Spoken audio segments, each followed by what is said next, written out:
इस वीडियो के माध्यम से हम लोग 2022 में आए हुए भूगोल के ऑब्जेक्टिव के बारे में जानेंगे। कृपया वीडियो अच्छी लगे तो लाइक और सब्सक्राइब करना ना भूलिएगा।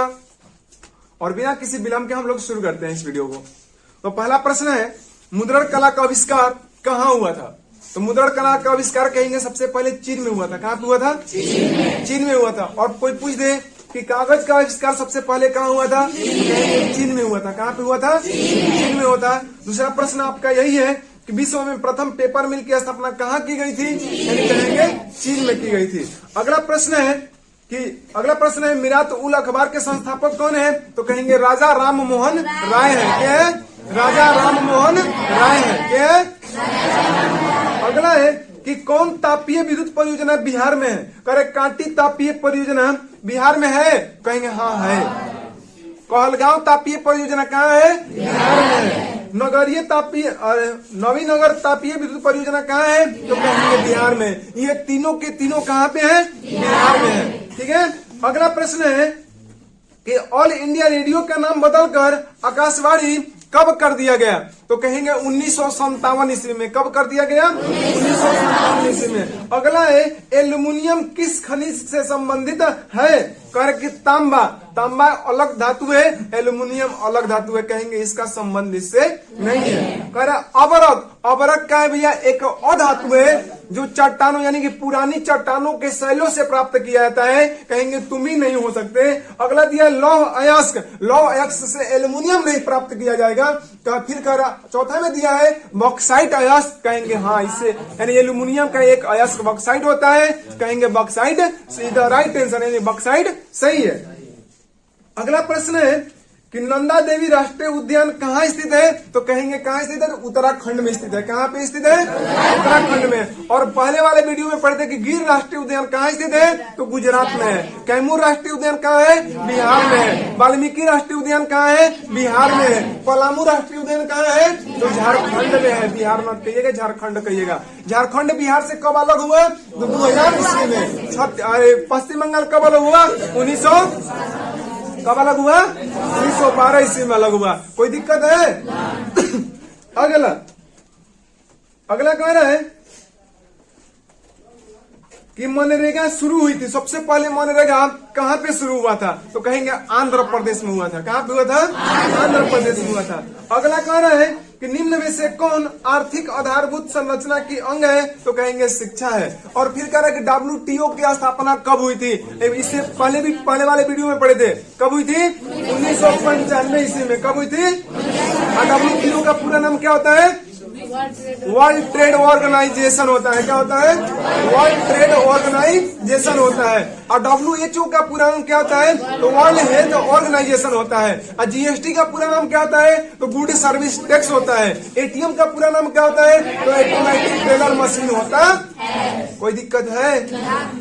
अगला कह रहा है, अगला प्रश्न है कह रहा कि प्रथम राष्ट्रीय मानव विकास रिपोर्ट किस प्रधानमंत्री के कार्यकाल में जारी हुई? तो कहेंगे राजीव गांधी के। किसके काल में? राजीव गांधी के। ठीक है ना। आज राजीव गांधी प्रधानमंत्री थे ना। अब वर्तमान में प्रधानमंत्री क्या है? नरेंद्र दामोदर दास इसको मोदी बोलते ना। नीति आयोग का गठन कब किया गया? तो जनवरी 1915 ईस्वी में। देखिए शुरुआत में क्या चल रहा था? पंचवर्षीय योजना चल रहा था। उस पंचवर्षीय योजना को बदल करके नरेंद्र मोदी का जब सरकार बना तो 2014 ईस्वी में नरेंद्र मोदी का सरकार बना और जनवरी 2015 ईस्वी में पंचवर्षीय योजना न कहकर अब इसे नीति आयोग की घोषणा कर दी गई। यानी नीति आयोग बना दिया गया। ठीक ना। अब अगला कह रहे हैं कि भारत में सर्वप्रथम राष्ट्रीय आय का अनुमान किसने लगाया था? तो कहेंगे दादा भाई। किसने लगाया था? दादा भाई नौरोजी ने। अब कह रहे हैं कि ग्रामीण बैंक के संस्थापक कौन है?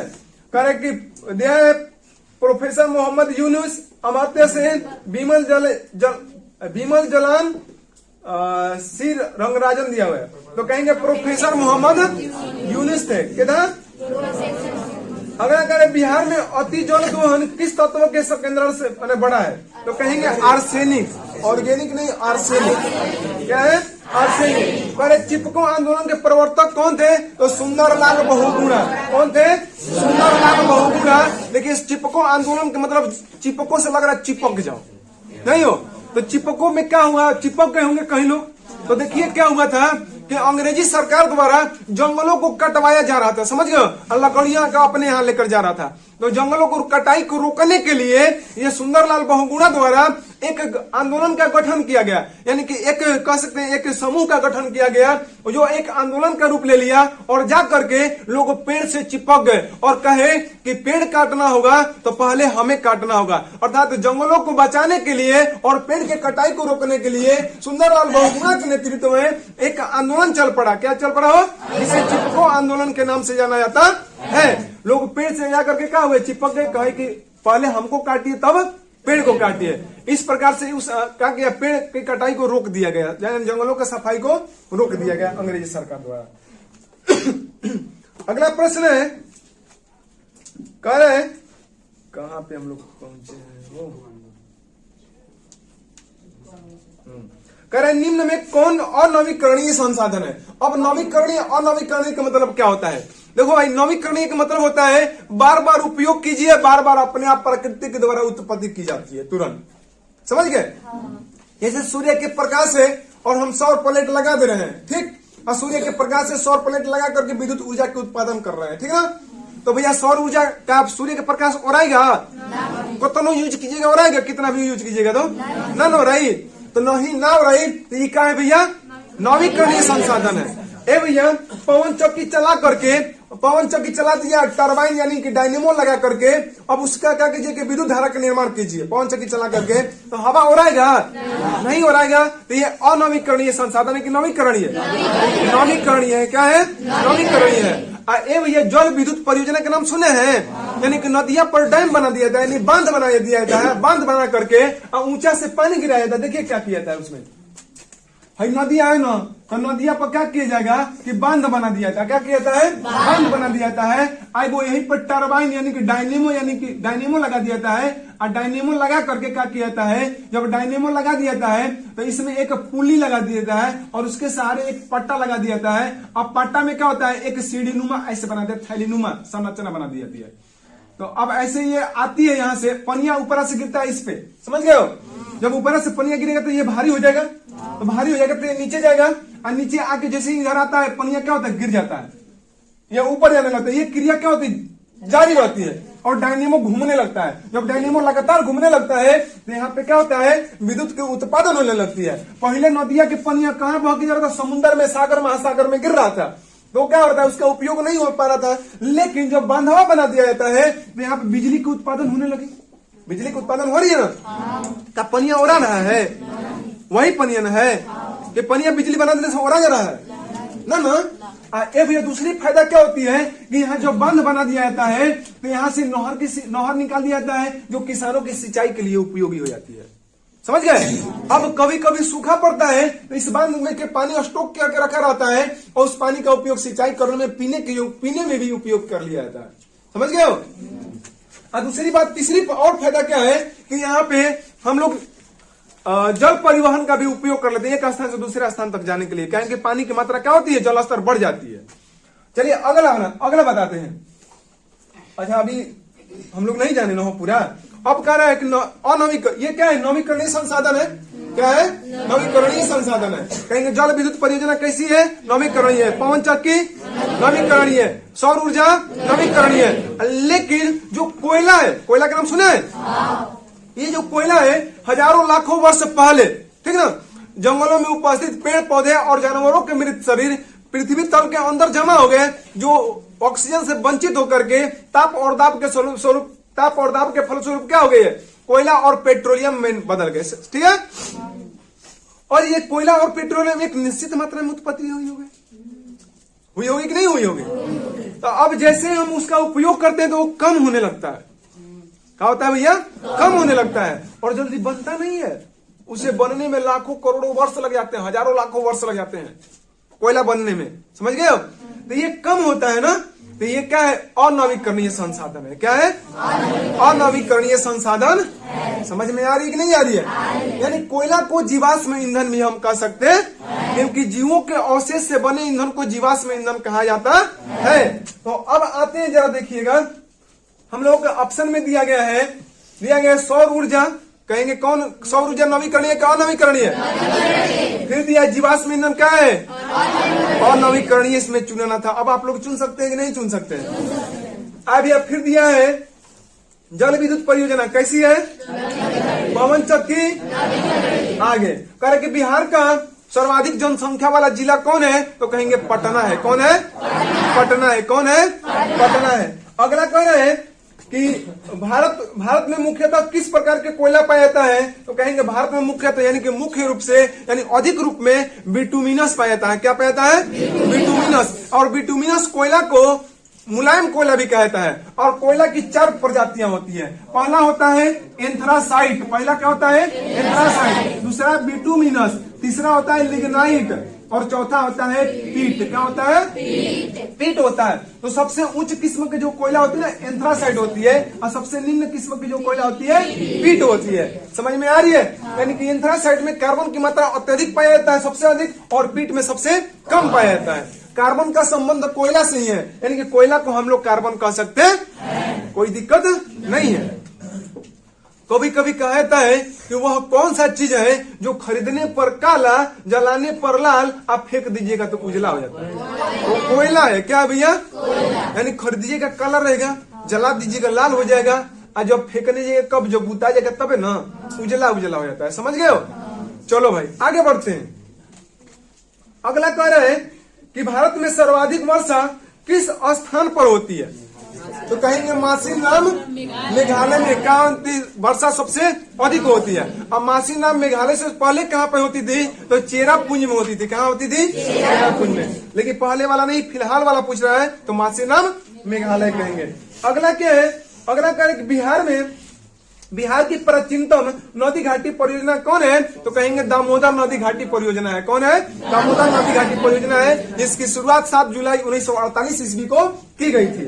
अगला है सहकारिता साख समिति कानून कब पारित हुआ? सहकारिता साख समिति कानून कब पारित हुआ? तो क्या कहेंगे? 1904 ईस्वी में। कब पारित किया गया? 1904 ईस्वी में। अगला है भारत की वित्तीय राजधानी किस नगर को कहा जाता है? तो कहेंगे मुंबई की। किस नगर को? मुंबई को। और भारत की प्रथम राजधानी कहाँ थी भैया? पहले राजधानी कहाँ थी? तो कहेंगे कोलकाता। कोलकाता के बाद कहाँ कर दी गई? चलो नई दिल्ली, जो वर्तमान में भी नई दिल्ली है। ठीक है।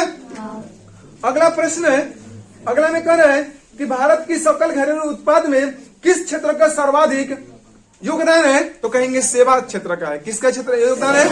सेवा क्षेत्र का। किसका है? सेवा क्षेत्र का है। अगला कह रहा है कि क्या है? स्वर्ण मुद्राओं की शुद्धता को सुनिश्चित करने के लिए किस मान्यता प्राप्त चिन्ह को होना आवश्यक है? आपको पहले वीडियो में इसे भी बताया गया है। यानी कि आभूषणों को पहचान के लिए, शुद्धता के लिए हॉलमार्क का उपयोग किया जाता है, और खाने पीने के वस्तुओं के लिए एक मार्क का उपयोग किया जाता है। अगला प्रश्न है, अगला करें उपभोक्ता संरक्षण अधिनियम कब पारित हुआ, यानी कि कब लागू हुआ? तो कहेंगे 1986 ईस्वी में। कब लागू हुआ? 1986 ईस्वी में। ये क्यों लागू किया गया? कि ताकि कोई दुकानदार किसी ग्राहक को कम माने वजन, अगर मान लीजिए 1 केजी के स्थान पर कभी कभी सुनते हैं कि 800 ग्राम 900 ग्राम मिल रहा है, तो अगर आपके साथ ऐसा हो रहा है तो उपभोक्ता अधिकार अधिनियम के तहत आप उस दुकानदार पर FIR दर्ज कर सकते हैं, कोई दिक्कत नहीं है। या फिर कोई दुकानदार आपको अधिक दाम में कोई वस्तु दे रहा है तो इस पर भी आप उपभोक्ता अधिकार अधिनियम के तहत आप उस पर FIR दर्ज कर सकते हैं, उसे पुलिस पकड़कर ले जाके जा सकती है। समझ गए? यानी कि ग्राहकों के, यानी उपभोक्ता का मतलब होता है ग्राहक, यानी कि ग्राहकों के संरक्षण के लिए 1986 ईस्वी में उपभोक्ता अधिकार अधिनियम का पारित किया गया। ठीक है।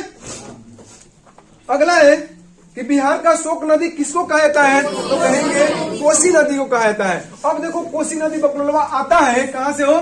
तो नेपाल से आता है। कहां से आता है? नेपाल से। और नेपालवा बकलोलवा वो है पहाड़ टीला पर स्थित है। समझ गए हो? ऊंचा पर हड़हड़ाइले एकदम पनिया एकदम आता है, हड़हड़ाइले एकदम। और जहाँ टेढ़ा टेढ़ी पाता है वहां हचाक पनिया क्या करता है? बहरी फेंक देता है। समझ गए हो? अब बिहार के शोक किस नदी को कहा जाता है? कोसी नदी को कहा जाता है। ठीक है। अगला कह रहा है मार्क हो गया, ये हो गया। कह रहे महासागर की तली में होने वाले कंपन का संबंध किससे है? तो कहेंगे महासागर की जब तली में कंपन होती है ना, ये महासागर, जैसे मान लो भैया एक गमला ले लीजिए आप, गमला एगो देखिए, गमला में क्यों पानी, बाल्टी में पानी लेकर आराम से चौबड़ी चले जाते हैं, बात सही कि नहीं सही है? लेकिन जब गमला में लेके चलते तो क्यों हिलता है, तो पनिया धड़ाम से बहरी फेंकता है, उछाल कर नहीं फेंकता है। तो उसी तरह से भैया उस गमला से कईयों गुना, भैया कईयों गुना का कईयों गुण कल्पना ही नहीं किया जा सकता है। तो ये सागर जो महासागर है अत्यंत बड़ा है भैया, बड़ा है ना। अरे भैया महाद्वीप से भी बड़ा होता है, ठीक ना। पृथ्वी पर महासागर की क्षेत्रफल ज्यादा है और स्थल यानी कि जल मंडल का क्षेत्रफल ज्यादा और स्थल मंडल का क्षेत्रफल क्या है, कम है, समझ गए हो। तो सोचिए कि उतना बड़ा भाग का जब तली हिलता होगा तो क्या होता होगा भैया, जब तलिया हिलता है ना तो भैया कईयों सैकड़ों मीटर ऊंचा पानी को दीवार टाइप से खड़ा हो जाता है, ऊंचा उठ जाता है, समझ गए हो। इसी को क्या कहते हैं, सुनामी कहते हैं। यानी कि महासागरों के तली में होने वाले कंपन से क्या है कि भैया सुनामी आता है। और ज्वार भाटा किससे आता है, तो कहेंगे चंद्रमा और सूर्य के गुरुत्वाकर्षण के कारण आता है। तो ज्वार भाटा क्या है, तो ये जो आप लोग केवड़ी के तलवार में देखे ना कि हवा मारता है तो पनिया ऐसे ऐसे ऊपर नीचे करता है ए भैया, हतियों केवड़ी के तलवा है तो वह हतना करता है, आयकर तो समुद्रवा के अंत ना ए पर ना वो पर दिखेगा, तो उसका समझिए कितना बड़का वो करता होगा, समझ गए हो। अरे महासागर की तली में होने वाली कंपन का संबंध किससे है, तो कहेंगे सुनामी से। किससे है, सुनामी से है। क्या होता है कि जब उसके तली में कंपन होती है तो जो जल की कुछ राशि, विशाल राशि कह सकते हैं, कि सैकड़ों किलोमीटर और सैकड़ों मीटर तक क्या होती है, ऊपर उठ जाती है। इसी घटना को क्या कहते हैं, सुनामी कहते हैं। और ये क्या होती है, सागर महासागर के तली में कंपन होने के फलस्वरूप होता है। आप कहिए ये कंपनवा कैसे क्या कराता है, तो अब देखिए क्या होता है कि जो पृथ्वी है ना, ये पृथ्वी यार, तो इस पृथ्वी में क्या है,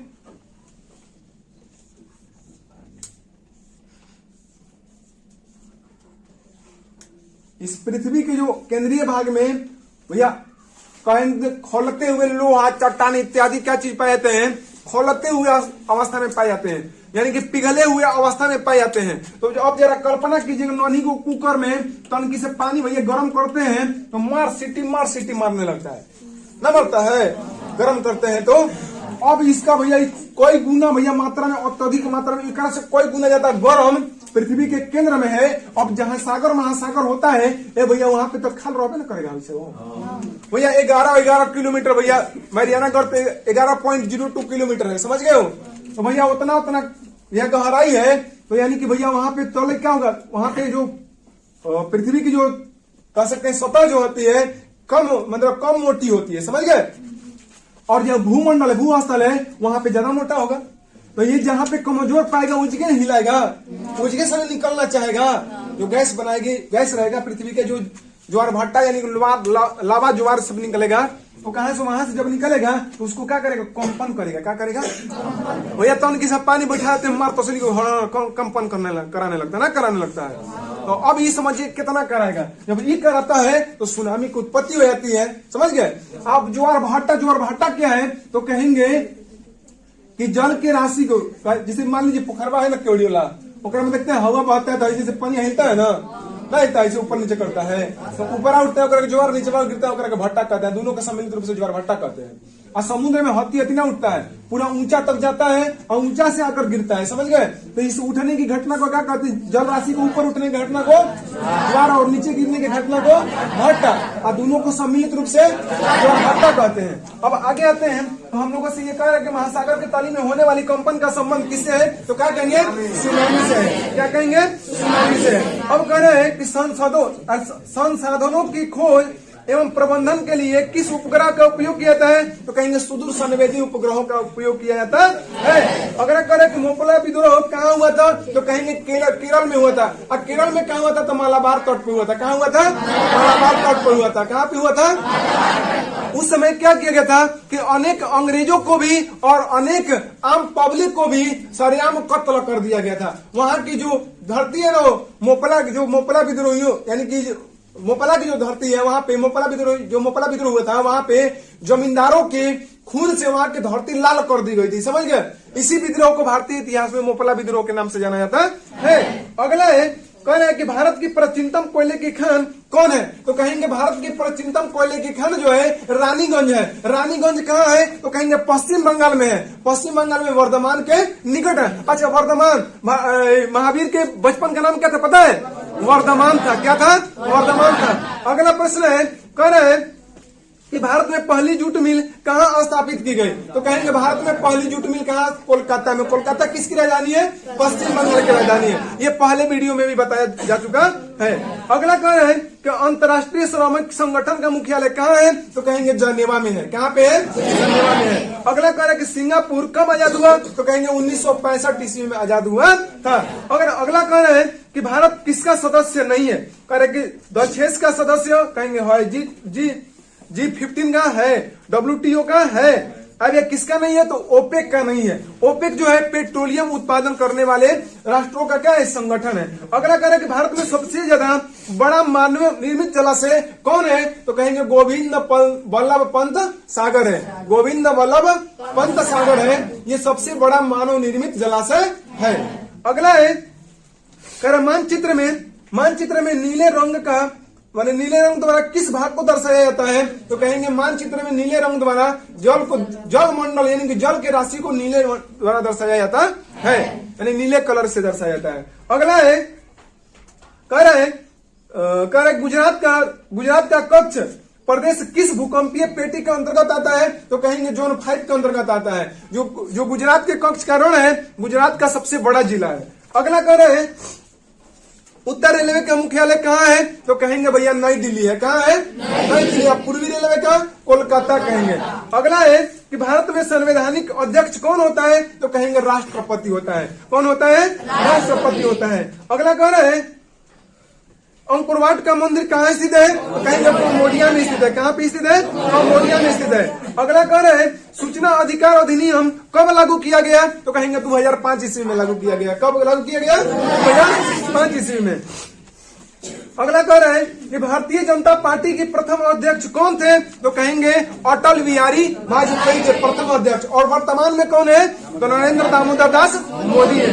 कब बने थे? 2014 में बने थे, जो अभी तक भी उपस्थित है। अगला कह रहे हैं कि नेपाल के साथ भारत के किस राज्य की सबसे लंबी सीमा है? तो कहेंगे नेपाल के साथ भारत के किस राज्य की सबसे लंबी सीमा रेखा है? तो कहेंगे उत्तर प्रदेश का है। आइए भैया, नेपाल के साथ कौन कौन भारत के राज्य सीमा रेखा बनाता है? इसका बताया गया था ट्रिक कि उत्तर के यह यूपी बिहार और सीखे जो यह पश्चिम बंगाल। उत्तर के मतलब उत्तराखंड, और यूपी के मतलब उत्तर प्रदेश, और बिहार के मतलब बिहार, और सीखे के मतलब सिक्किम, और पश्चिम बंगाल का मतलब यानी ये 5 राज्य जो भारत के हैं नेपाल के साथ सीमा रेखा बनाते हैं। और सबसे लंबी सीमा रेखा उत्तर प्रदेश बनाता है। अगला प्रश्न है, आप लोगों को समझ में आ रही है कि नहीं आ रही है? आ रही है। कहीं झूठ ना बोल रहे हैं। चलिए भाई, अगला है, ये हो गया। अब कह रहे पंचायतों में महिलाओं के लिए कितना प्रतिशत स्थान आरक्षण किया गया? तो 33%। कितना परसेंट? 33%। और कह रहे हैं कि बिहार में सर्वप्रथम नगर निगम की स्थापना कहाँ हुई थी बिहार में? तो कहेंगे पटना में। कहाँ पे हुई थी? पटना में। अगला कह रहे हैं कि बिहार में छात्र आंदोलन का नेतृत्व किसने किया? तो जयप्रकाश नारायण ने। जयप्रकाश नारायण ने। सविनय अवज्ञा आंदोलन के साथ समय भारत के वायसराय कौन था? तो कहेंगे लॉर्ड इरविन था। कौन था? लॉर्ड इरविन था। अब देखिए सविनय अवज्ञा आंदोलन। सविनय अवज्ञा आंदोलन कहाँ से शुरू? जब सविनय अवज्ञा आंदोलन शुरुआत हुआ ना, तो अब अंग्रेजों को लगने लगा कि अब भारतीय लोगों की इस आंदोलन को रोकना क्या है, आक्रोश को रोकना असंभव है। तो अब क्या किया लॉर्ड इरविन? क्या किया? चाणक्य किया कि क्या किया कि महात्मा गांधी को दिल्ली बुलाया।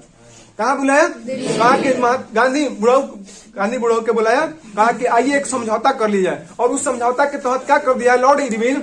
मतलब कैद भारतीय लोगों को यानी कि जितने लोगों को जेल में रखा था उन लोगों को क्या कर दिया? रिहा कर दिया। और महात्मा गांधी इसके बदले क्या कर दे? सविनय अवज्ञा आंदोलन बंद कर दिया। तो इसी समझौता को दिल्ली समझौता या गांधी इरविन पैक्ट के नाम से जाना जाता है। अब इसके पहले एक घटना हुई थी दांडी यात्रा, जिसमें नमक कानून को भंग कर दिया गया था। दांडी यात्रा में क्या होता है कि महात्मा गांधी गुजरात के अहमदाबाद में स्थित साबरमती आश्रम से अपने 78 साथियों के साथ दांडी की ओर चल पड़ते हैं। कब चल पड़ते हैं? तो 12 मार्च 1930 ईस्वी को। और 6 अप्रैल 1930 ईस्वी को पहुंचने के दांडी नामक स्थान पर पहुंचे 24 दिनों तक पैदल चलने के बाद, पैदल गए, जो 324 किलोमीटर भी दूरी तय की है, ठीक है ना। वहां पर पहुंचने के बाद जब 6 अप्रैल 1930 ईस्वी को नमक कानून बनाए तो नमक कानून क्या कर दिया गया, भंग कर दिया गया। क्या कर दिया गया, भंग कर दिया गया। और इसके विरोध में अंग्रेज द्वारा भारतीय लोगों पर बर्बरता पूर्वक व्यवहार किया गया, समझ गए हो।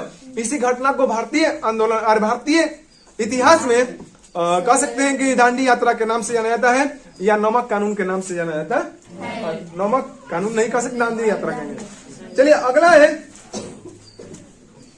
जनेवा संधि कब हुई थी, तो कहेंगे 1954 ईस्वी में हुई थी।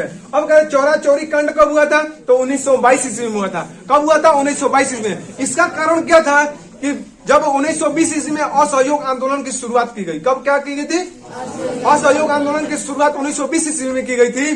तो इस आंदोलन में जानते हैं, इस आंदोलन में शहरी लोग के साथ साथ ग्रामीण लोग भी जम करके भाग लिए थे। इतना ही नहीं, पर्दे के अंदर रहने वाली महिलाएं और किसान और मजदूर भी इस आंदोलन में जम करके भाग लिए थे। वास्तव में कहा जाए तो यह प्रथम जन आंदोलन भारतीय लोगों द्वारा किया गया था। इतनी विशालता में पहली बार अंग्रेजों का विरोध भारतीय लोगों द्वारा किया गया था। तो अब इस आंदोलन में क्या किया गया कि अंग्रेजी सरकार द्वारा भारतीय लोगों को पकड़ करके बिना किसी जुर्म के पकड़ करके जेल के सलाखों में बंद किया जाने लगा। और इतना ही नहीं, इस आंदोलन पर ये भारत जो उत्तर प्रदेश के गोरखपुर जिला है और चौरा चौरी स्थान पे, और वहां पे एक चौरा चौरी स्थान पे एक पुलिस चौकी थी। वहां के पुलिसों द्वारा यानी कि अंग्रेजी पुलिस द्वारा क्या किया जाने लगा कि अंधाधुन लोगों पर यानी कि आंदोलनकारियों पर गोली चलाया जाने लगा। फिर भी वो आंदोलनकारी रुके नहीं और आगे बढ़ते गए, समझ गए हो। 1922 ईस्वी की ये घटना है। तो क्या होता है कि आगे बढ़ते गए और जब ये देख, अब यही अंग्रेजी पुलिस थे, उनको लगा कि बचना नामुमकिन है, तो वो भाग करके पुलिस चौकी में चले गए अंदर। पुलिस चौकी का मतलब सुनने वाला पुलिस चौकी नहीं, जैसे थाना का नाम सुने है ना, वैसे ही। और उन्होंने क्या किया कि सारा दरवाजा बंद कर दिया। तो अब ये आंदोलनकारी पुलिस चौकी में ही पूरा आग लगा दिया। जब आग लगा दिए तो जो पुलिस वाला गोली चला रहा था वो भुंजा कहीं में मर गया, समझ गए हो। तो अब गांधी बुढ़ा का कि इस पर अनशन जता लिए। होता ना भारतीय गोली से मरे थे, ओकरा पर अनशन न जताए, उनपे दुख व्यक्त न किए। और भैया अंग्रेजी पुलिस जो गोली चलाने वाला कितने लोगों को जान ले लिया था आंदोलनकारियों का, और उन लोगों के लिए शोक व्यतीत किया। अब अंग्रेज क्या किया, गांधी बुढ़ाऊ को पकड़ करके जेल में डाल दिया। 6 वर्ष के लिए कारावास हुए थे। लेकिन उनका स्वास्थ्य संबंधी बिगड़ने के कारण पहले ही उन्हें 1 या 1.5 साल में उन्हें छोड़ दिया गया, समझे हो। इसी घटना को चौरा चौरी मतलब हत्याकांड के नाम से जाना जाता। कब हुआ था, तो 1922 ईस्वी में हुआ था। अगला कह रहा है, वही बोतलो आराम से रहो, ठोक देंगे हम। कह रहा है कि विश्व का पहला समाजवादी देश कौन था, तो कहेंगे रूस था। हिंद चीन पहुंचने वाले प्रथम व्यापारी कौन थे, तो पुर्तगाली थे। कौन थे, पुर्तगाली थे। कह रहे वियतनाम का एकीकरण कब हुआ, 1975 ईस्वी में हुआ था। कानकाउर को विक्टर इमैनुअल ने किस पद पर नियुक्त किया था, तो कहेंगे प्रधानमंत्री के पद पर। और कह रहे किन्हें सीमांत गांधी के नाम से जाना जाता है, तो खान अब्दुल गफ्फार खान को सीमांत गांधी के नाम से जाना जाता है। और कह रहे कि किन्हें निम्न में से कौन राज्य रेल मार्ग से नहीं जुड़ा है, तो कहेंगे मेघालय, जहां पे अत्यधिक वर्षा होती है, समझ गए हो। अगला कह रहे हैं कि वायु परिवहन का राष्ट्रीयकरण कब किया गया, तो 1953 ईस्वी में किया गया था। कब किया गया था, 1953 ईस्वी में किया गया था। अब कह रहे हैं कि निम्न में से कौन राज्य रेल मार्ग से नहीं जुड़ा, मेघालय से हो गया है। कह रहे भारत का प्रथम निर्यात संवर्धन क्षेत्र कहाँ स्थापित किया गया, तो कहेंगे कांडला में। कहाँ पे, कांडला में। कह रहे कि बिहार का कितना क्षेत्र वनों से आच्छादित है, तो कहेंगे 7% क्षेत्र का है वनों से आच्छादित है। अगला कह रहे हैं कि धान का एक प्रकार है, कह रहे कि औस धान का प्रकार है, कहेंगे हाँ। और फिर कह रहे हैं कि अमन है तो हाँ, बोरो है तो हाँ, यानी कि इनमें से सभी है। अगला कह रहे हैं कि निम्न में से कौन कार्बनिक खनिज है, कोयला, अबरक, बक्साइट, तांबा। अबरक अधात्विक है, इसमें कार्बन नहीं पाया जाता है, इसे जलाने पर जलता नहीं है। बक्साइट धात्विक खनिज है, तांबा धात्विक खनिज है, और कोयला क्या है, कार्बनिक खनिज है। आप लोगों को पहले भी बताया गया प्रश्न जो आया था। अगला कह रहे हैं कि प्रथम पृथ्वी सम्मेलन कहाँ हुआ था, तो रियो डी जेनेरियो में। पहले वाले वीडियो में भी ये आया था प्रश्न हूबहू, ठीक है। अगला कह रहे हैं निम्न में से कौन कृषि आधारित नहीं है, तो कहेंगे कह रहे कि चीनी कृषि आधारित हो, यानी कि चीनी की खेती ना होगा, कृषि ना होगा तो चीनी का उद्योग बंद हो जाएगा। जूट जो है कृषि आधारित है, जूट की खेती नहीं होगी तो यानी कि जूट की जो उद्योग है बंद हो जाएगा। फिर कह रहा है कि कहाँ है वो, सूती वस्त्र उद्योग, कपास की खेती नहीं होगी, सूती वस्त्र उद्योग बंद हो जाएगा। लेकिन जो सीमेंट है किसी कृषि से मतलब संबंध नहीं है, इसमें मिट्टी बालू ये सब इत्यादि, चिकनी मिट्टी चूना इत्यादि की आवश्यकता होती है, ठीक है। तो कहेंगे यहाँ पे सीमेंट उद्योग हो जाएगा। करे निम्न में से कौन राष्ट्रीय दल नहीं है, तो लोक जनशक्ति पार्टी जो है राष्ट्रीय दल नहीं है। अगला करे कि बोलीविया में जन संघर्ष का मुख्य कारण क्या था, तो जल का निजीकरण था। किसका था? जल का निजीकरण था। अब कह रहे बोलीविया किस महादेश का हिस्सा है, तो कहेंगे दक्षिण अफ्रीका का हिस्सा है। किसका है? दक्षिण अफ्रीका का हिस्सा है। कह रहे निम्न में से कौन प्राथमिक क्षेत्र कहा जाता है, तो कहेंगे कृषि क्षेत्र को प्राथमिक क्षेत्र कहा जाता है। अगला स्वीडन की मुद्रा क्या है, तो कहेंगे कोरोना है। देखिए उसमें आया था कहाँ की मुद्रा आया था? रूस का आया था रूबल। इसका स्वीडन का कोरोना है, कोरोना है। स्वीडन का क्या हो गया? कोरोना हो गया। रूस का रूबल हो गया। इधर नेपाल का रुपया हो गया। और फिर उसके बाद भूटान का न्यू गुल्ट्रम हो गया, और ये बांग्लादेश का टाका हो गया, पाकिस्तान का रुपया हो गया, और भारत का रुपया हो गया, श्रीलंका का रुपया हो गया, और चीन का युआन हो गया, ठीक है ना। अगला कह रहा है कि गरीबी के कुचक्र की धारणा किसने दी थी, तो कहेंगे किसने दी थी? रैगनर ने दी थी। किसने दी थी? रैगनर ने दी थी। करे कृषि तथा ग्रामीण विकास के लिए पुनर्वित करने वाला शीर्ष संस्था कौन है, तो कहेंगे नाबार्ड है। कौन है? नाबार्ड है। और कह रहा है कि भारतीय रिजर्व बैंक की स्थापना कब की गई, तो 1935 ईस्वी में की गई। कब की गई? 1935 ईस्वी में की गई। इस प्रकार से इस वीडियो में हम लोग 80 से कहीं ज्यादा कह सकते हैं कि 120 प्लस प्रश्नों को हम लोग सोल्यूशन कर चुके हैं। कृपया वीडियो अच्छी लगी हो तो लाइक और सब्सक्राइब करना ना भूलें।